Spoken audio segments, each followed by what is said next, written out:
Welcome back to Truth at the Table. Thanks for tuning in again, guys.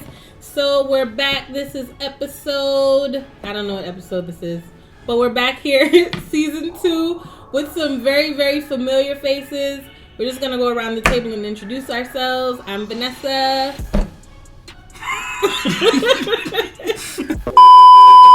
I'm Tariq. I'm Zay. Ethan Taylor.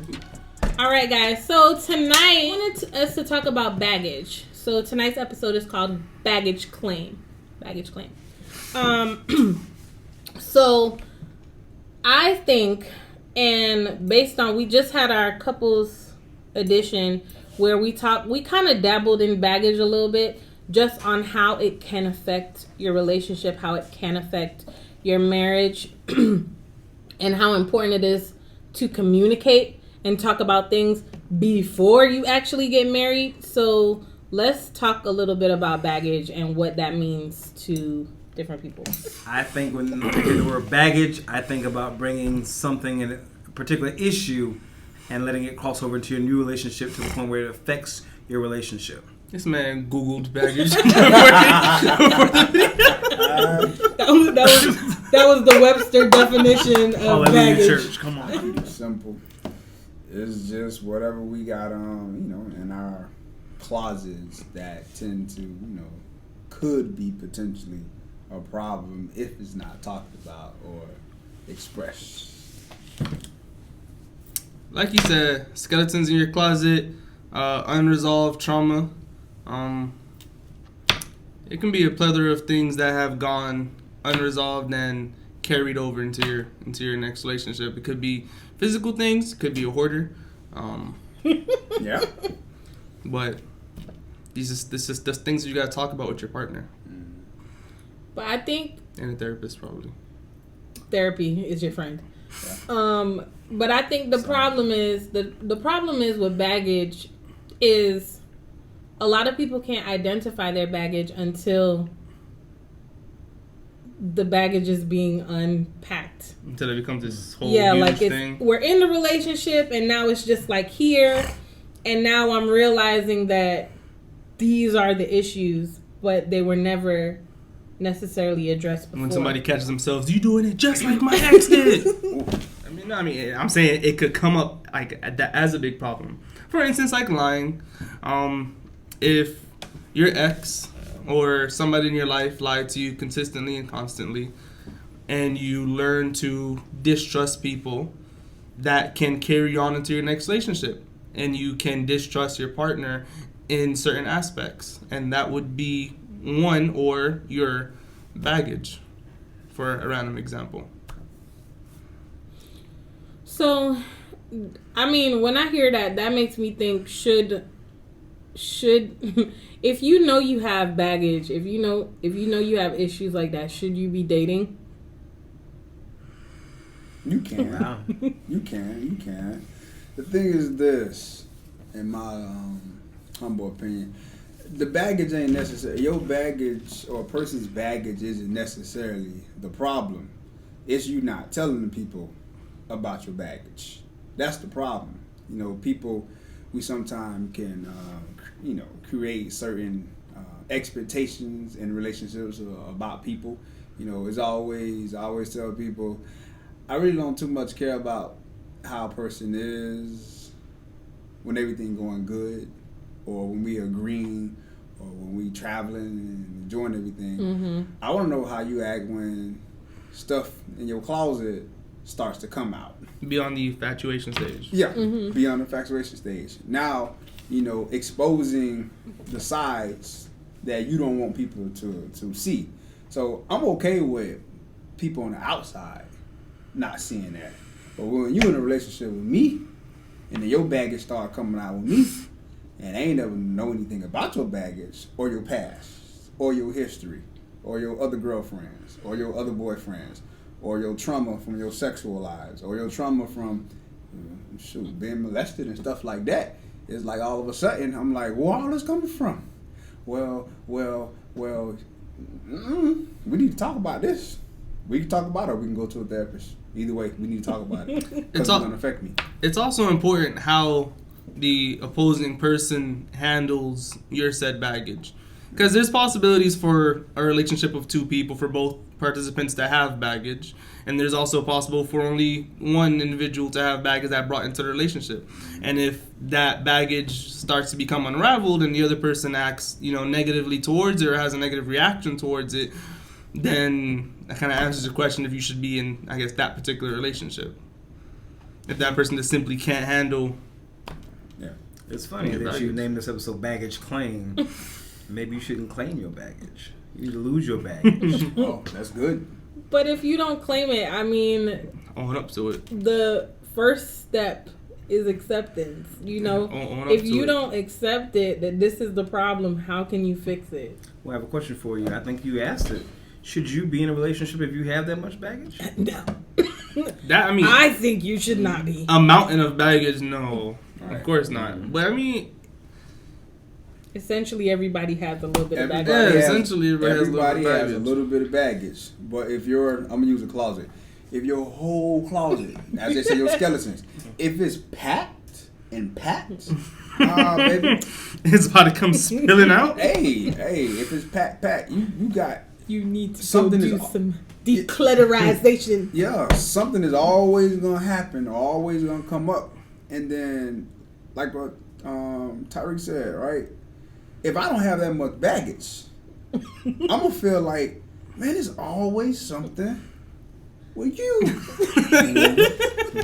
Honestly, in my humble opinion, marriages and relationships, and even relationships with friends and stuff, it don't work because all of us internally, right? Mm-hmm. We want what we put in a relationship to be reciprocated. The Yeah. problem is, in relationships, things aren't being reciprocated. So what happens is, I got like, he gonna laugh, but I don't care. I got like 2 bags in my closet. No laugh. It's just an example, guys. I got 2 bags in my closet. All right, you got about 50. So it's 12 months in the year. I'm probably gonna get on your nerves every 6 months. But you gonna get on my nerves for whatever reason because of all your baggage, like every month. What's gonna happen is, even though I care about you, even though I love you, even though we have, again, all the good times, honestly, if people be honest with themselves, I'm gonna start feeling some type of way because it's like, man, it's like I make sure I keep my 2 bags in check. It's because it's easy to keep them 2 bags in check. But with you, it's like, bag number 1, bag number 2, bag number 3, bag number. Man, I really like the girl, but my God, man, it's always baggage coming around. So it's like the reciprocation is, it seems like I'm always dealing with a lot when it comes to you. Yeah. The only thing you deal with is me putting the toothpaste back. The only thing you deal with is me probably raising my voice. But then when it comes to you, you have to understand me. Man, that's a lot of understanding, man. What's going on? So it's like that reciprocation thing. I feel like I'm doing, putting in 80% of the work, and you only doing 20%. And then that's when it breaks out. What's up, bro? Is baggage fleshly?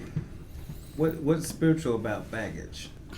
I mean, I don't think it necessarily has to be spiritual baggage. I mean, I think baggage on any level, whether it be physical, emotional, or spiritual, you need to address the baggage. And of course, we are talking about truth at the table from a biblical view. The best way to address your baggage is through Christ. Right. You do need to seek some type of deliverance. You need to be healed because baggage, if you look at it, baggage is some type of brokenness. It's something that you have carried with you that it is not necessarily a character flaw, but it's something that impacts you. It affects you physically, emotionally, mentally, and that needs to be healed. It needs to be addressed. It does require God and healing and all of that good stuff.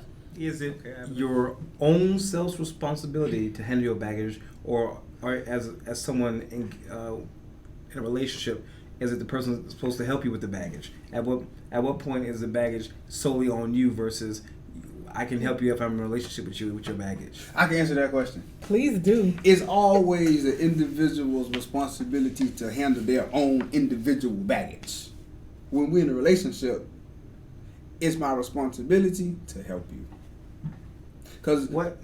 But he's also asking where or at what step does the assist come from? if we're in a relationship, right? The moment that we in it, boyfriend, girlfriend, even if it goes beyond, I'm gonna put you like this: no one can change anyone. A person has to forget change. Dang, you're not a female, so I can't use you. All right, no, I just thought about it, but I can go to the friend relationship. So, no. Good thing I'm here, guys. Good thing I'm here. Great thing. Remember, Vanessa was in a relationship. Remember, Vanessa was in a relationship, and she had baggages that affect her, who she is. I can't fix her. We think we can fix people, right? So it's Vanessa's responsibility to deal with her problems, her traumas, her circumstances, her situations. If I'm in a relationship with her, I can help her through that. I can't fix her, bro. You know what I mean? Support me. Yeah, support. Better word. I can support her. You know what? Tell me what's going on, and I can be that leaning post. Tell me what's going on. I can be that guy. I can be that woman that can help. Yeah, lean on me when you're not strong. You know what I mean? But a lot of people baggage be too heavy. But they be like, I'm breaking. I got you, right? But so we can't fix people in a relationship. I mean, in your friend relationships or whatever, right? If you had a lot of trauma, bro, it's like, first of all, ain't had nothing to do with that trauma at all. You feel what I'm saying? Mm-hmm. But as a friend or a confidant or someone that, you know, we kind of knitted together, you know what I mean? And we vibing or whatever, it's like, you know what? Since I care about you, I'm going to be there for you. Now, the problem is, like I said, the thing what tears up relationships is when the whole reciprocation of it. If I'm always there for you, and again, you got them 50 bags, I'm not saying that I won't always be there, but it's hard. So at some point in time, it's now your responsibility to understand I got these 50 bags, and at a certain point in time, it's starting to affect my friends. At a certain point in time, it's starting to affect my wife. At a certain point in time, it's starting to affect my husband. You gotta start getting rid of some of them bags, bro. Okay. And especially if I just had two. Mm-hmm. Which people gonna be like, well, why does that matter? It matter because since you want to ask questions, I got a question to ask. Should a Christian have a lot of bags? Because we're supposed to grow, right? We're supposed to mature, right? God tells us how to be whole. By the way, God is the only one that can fix a person. I'm going to answer one question. What's my response to that? All right, go ahead. Do your thing, man. I don't think you should have anything that would impede your job. So if you apply to be a pilot, mm-hmm. and when your baggage is being late, well, planes can't leave late, you know, because pilots have to, as a job where they have to be on time, right? I agree. You don't see pilots. I'll be work 2 hours late that day. You know, pilots don't do that. They don't have the opportunity. I think depending on what you're trying to achieve is when you need to fix your baggage before you do that. Okay. And so, like you said, before you get in a relationship, if you have certain baggage that's going to keep you, you know, it's going to make the relationship fail. You got to deal with that baggage before you get in a relationship. All right. Now, don't set yourself up for failure. Don't set it. But here's my issue: people are doing that. They're getting the job, waiting till probation's over, and then it's too late. They're like, hey, I got 5 bags. Wait. And then the baggage come out. Now, some people, their baggage comes out on the first day. You're like, oh man, you crazy. And some people, you get to know them. You know them for months. Get to know them. Oh, they're the best thing ever. And then someone's, I got something. When you became crazy. And then all your homeboys say, well, we kind of do, but we won't tell you, you know. Which I think is so messed up. It is. Tell me early before I start really catching feelings for this person. Because it's hard to tell. We're like that. And when you have good friends, it is really hard to tell them the truth about a prospect when you are already in your feelings. But if you catch me early... Yeah.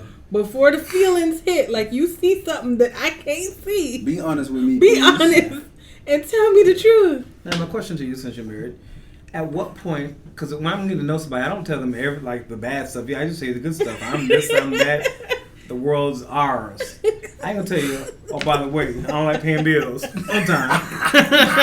Y'all know from other episodes that ain't me. That kind of would be obvious. You gonna be telling them outside the house every single day. At what point do you think it's necessary to discuss baggage? I mean, do you feel comfortable asking somebody, well, what's wrong with you? Basically, that's what it was saying. On the first date. On the first date. So, hey, you really love out of your eyes, baby. What's wrong with you? I don't think it's so cut and dry, but I think it's important to have. I think it's important to have in-depth conversations that are not surfacey. You know what I mean? If I'm asking you about, hey, so what are some of your goals and aspirations, and then you can't tell me because you don't have no ambition, that's an issue. red flags. Right. It's the red flags thing, right? So it's not that I'm going to off bat be like, okay, tell me all the crap that's wrong with you, but through our conversation and serious, life-oriented, goal-oriented conversations, we'll see where the red flags are. I'm gonna tell y'all up front, men kind of do ask on the first date. You know, they look at a woman and they on the first date with a woman, they go like, so why are you single? Tell me about you. Why are you single? And men do that a lot. And That's a good question. You guys always know this. I feel like people in general kind of subtly, you know what I'm trying to say, ask, what is wrong with you? But they ask it way, way nicer, you know? Like, what makes a man like you single? What makes a woman like you single, you know? Okay. I saw a black eye on you the other day. What happened? I can't trust anyone. I have asked that question to people, as you probably have. I've never heard someone say I'm the issue. Usually it was this, that, and that. Well, have you ever had a response where somebody admitted, "Oh, I'm single because I eventually," because I like to ask questions in a way where it doesn't seem like I'm prying. I mean, me personally, that's the art that I've mastered over the years of simply being a human. Basically. So I interrogate them in a way that doesn't make them feel interrogated. You ask a simple question that leads into the conversation. You guide the conversation to a certain direction that makes them open up, and then you subtly kind of make them realize certain aspects about themselves. Okay. I mean, on that's the first date. Maybe like third. Yeah. Oh, I I was would gonna say say, on the yeah, first the date. first is kind of... The first dates are really shallow. Yeah, I was thinking the exact They're same really, word. really shallow. I mean, and I'm not saying you can't have a good connection on a first date. Like, you're like, oh, wow, I really connected with this person. But it's still very It's not on gonna the go too surface. deep. It's not going to go too, deep. That's where you see if you like the way the person dressed. But I feel like it's the vibe too. Vibes. Because if we're on this date, again, you know I'm big into we've already established courting and that stuff from previous episodes.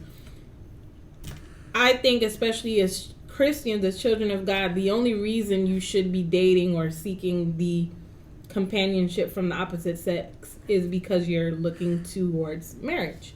You want to get married, so you're looking for someone to marry.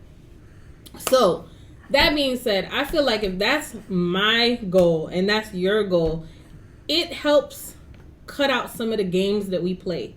Because when you in the world, it's like, it is a game thing. I remember when I dated, and I mean, I've been a Christian for a long time, but I know there was a time when I was not really being a Christian.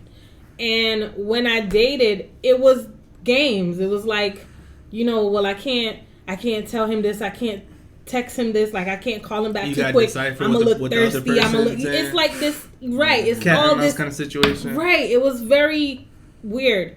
So I'm feeling if we're both on the same page and we kind of eliminate all this stuff, we should be able to be honest with each other and have honest conversations, because I really do want to see if you're a good fit, and you really want to see if I'm a good fit, so that we don't waste each other's time. That's one thing you're not gonna get back. Because I'm not gonna get that jump back. And I guess that's determined also by how old you are, maybe age, because how much more of the games you want to cut out. Like, even if you're a Christian at like 17, 18, and you're dating, there's still gonna be some games. Yeah, there's. That's all game. It's all games. That's game time right there. Yeah. So I have a question for you. Since he said everybody has baggage, does everybody's baggage usually affect their relationship in one way or another? One way or the other. Yeah, You have to just learn how to deal with it. That's human nature. Yeah, you gotta learn how to do. And to be honest, some of the baggage that you have, you won't know you have it until you are married, unfortunately, because you've never lived with anyone before. Even if you've had a roommate, it is not the same as having your spouse. Your spouse knows everything about you. They see the stuff other people, your parents didn't see this behavior. They see you at your most intimate moments. They see you at your most vulnerable moments. They see you day in, day out, up, down. So they know bits and pieces of you that no one else knows. So there's stuff that you've gotten a chance to hide because you weren't around anyone, that now this person sees clearly that you didn't see because you weren't around anybody to see it. You get me? Yeah. So some baggage you'll never really know that you have until you get married, and you have to deal with that. You and your spouse have to work through that. But I don't think In sickness and in health. Facts. But see, that's amazing what you just said. And the thing is this. I honestly think deep down in every human that's in a relationship with a person that they actually love or want to start to love. To a certain degree, rather you got 55 bags or you got 5 bags, right? To me, this is where I know a lot of people try to knock love, and love really isn't the priority. I think love is the priority. Everything else should be to a certain extent. It should be logical. It's like, bro, don't nobody want to be broke. Let's make this money. You know what I mean? It's Get like, that bag. don't nobody want to be ugly. Let's make sure we take care of ourselves. Don't nobody want to be unhealthy. Like, people talk about it, it's like, that's kind of like the common sense stuff. You know what I mean? So love should be the priority. It's not the only thing, but it should be the primary reason of like, okay, this is what's gonna keep everything together. Now, everything else is being grown. But at the end of the day, I think deep down in all of us, whether we messed up, kind of messed up, not really messed up, we respect the fact when someone communicates with us, right? So, like Vanessa said, I don't know, but I guess when you get married, so those things are going to come out. But it's not about those things coming out. It's like if we had a talk about other things, what I'm going to be able to do is, I ain't know she was going to be like this. But we did talk about when we were in counseling. Mm-hmm. We did have those when we were just boyfriend and girlfriend. She was telling me, hey, this is the reason why I be acting out because da-da-da-da-da-da. So when something comes up later, the mature person, because a lot of people are not emotionally mature. Right. They successful, they mature in other areas, but when it comes to expressing them emotions, when it comes to that stuff that's like deep down in the inside of everybody, I think there's a quote somewhere that says everybody want to be grown until it come time to express how you feel or say sorry or something like that. Yeah. All that emotional stuff, right? So what happens is when that new stuff come up, because this is the person who I'm loving, this is the person that's my baby or whatever, I'm able to maturely sit down and be like, again, but I ain't know she was going to do this. But I'm able to make a mature, I'm going to say, analysis of what's going on. Mm-hmm. And it's like, okay, so this is my part where I have to be, from a Christian standpoint of view, but just in general. So now this is my part where I have to be patient with this person, right? This is my part where I got to be kind with this person. Mm-hmm. This is my part where I have to be patient with this man because, bruh, we done talked about this. But I understand because we've communicated before. I've understand. We've been in counseling sessions where the counselor was like, well, this is what you guys are dealing with. And again, it's reciprocating that thing. I can't be communicating to you, being vulnerable to you, telling you all my feelings, and then all of a sudden, you just want to tell me one thing. Oh, nothing really wrong. Oh, that's just how I am. No. We supposed to be communicating each other. Like I tell people, it's the reciprocation. You know what I mean? I'm pouring out my whole heart to you, telling you what it is, and we deal with my mess. But then when it comes to your mess, because you might feel insecure about your mess. Well, you don't got that many bags. That's cool. I'm in a relationship with you, so I'm choosing to be with you. But you got to be honest with me. Yeah. Like I say, people, I think humans would be a lot more, we'll be better off, a species, I'm for real. We'd be better off a better off species if we be honest. Well, you saying like it's easy. That's the thing. You know what I mean? I think the cost helped me understand. Just because something is simple doesn't mean that it's easy to do. It's real simple for me to apologize. But me apologizing is making me vulnerable. But that's the beauty about loving people in a relationship. That's the beauty about trusting people. That vulnerability, like, I'm vulnerable, but he know I was a hoe and he still want to be with me? Yeah. Because, you know, everybody hasn't seen or expressed the other side of what you've told me. Right. So it's like, trust me, sometimes I sit down and I'll be like, well, I don't know why I'm with her. But I still don't get the other benefits that come along with it with the experience, right? I'm just joking, but that's how it works. Maybe. You know? Maybe. If the truth shall kill them, let them die. Now you'll find. So, I have a question. We had an episode about red flags. Yeah. A lot of times when someone's baggage shows up, we call that a red flag. Facts. So at what point do you determine that baggage is not a red flag? Because a red flag means red flag is a sign of your baggage. So ultimately, red flag is your drawers hanging out of your suitcase. Like, I'm seeing all your stuff hanging out. And I guess it comes up to the person if you go handle it or not. Right. Yeah. When I think of red flag, up to the individual. I think of things that could potentially why we shouldn't continue on. Correct. I mean, there are reasons why you shouldn't continue on because essentially you want to get into a relationship with somebody who's already been through counseling and therapy. That's ideally what you want. Yeah. Just like when they get in a relationship with you, they want somebody who's, I guess, like a clean slate kind of situation. Yeah. Some red flags, I know what I'm not going to deal with. I probably was in a relationship where the dude was abusive, and that took me for a spin. Right? Okay. If I'm talking to a dude, and all of a sudden, I done went to counseling, paid $20,000 for the last 2 years, and I see that red flag, another girl might be able to be like, let me find out what's wrong with him. That's because she ain't never been hit with an uppercut. You don't gotta find out, but you could have an open conversation. No, bro, listen, I don't. So at the end of the day, no one has to do that. If they want to do it, that's cool. You know what I mean? But for some people, for me, I be talking to a girl and a little nasty attitude just come out. I'm too old to deal with. Like, you mean to tell me you 30 plus and you still don't understand that when it comes to an attitude? Again, if you're gonna ghost him anyway, at the very minimum, we have tremendous advancements in technology. You're gonna ghost the person anyway. Hey, how's it going? You don't even gotta say hey, how's it going? You got a nasty attitude, someone did. Oh, my bad. Okay, so that's my type of ghost. Okay, so I guess ghosting, you just don't say nothing. Yeah, ghosting, you just disappear. Yeah, like I'm sorry, guys. I'm calling you and it's just going to voicemail, or I'm calling you. Yeah, like no, I'm not telling you. Guys. You block me, like. Okay. There's no communication. All right, so that's the definition of ghosting. I've never done that, so I guess that's why I didn't understand the terminology ghost. Okay. Don't ghost nobody. So you have not ghosted anyone. That's a problem. Guys. Yeah, I'm sorry. You feel a need to ghost somebody, that is a problem. Yeah, that's the problem. I got that wrong. Don't ghost nobody. Guys. And then it like you doesn't help them somebody. either. Like, are you be ghosting? No, it is my experience. Boy, no, it is my experience that you gonna hurt their feelings one way or another. No. So I like to hurt people's feelings quietly. But look, it's better for humanity in general.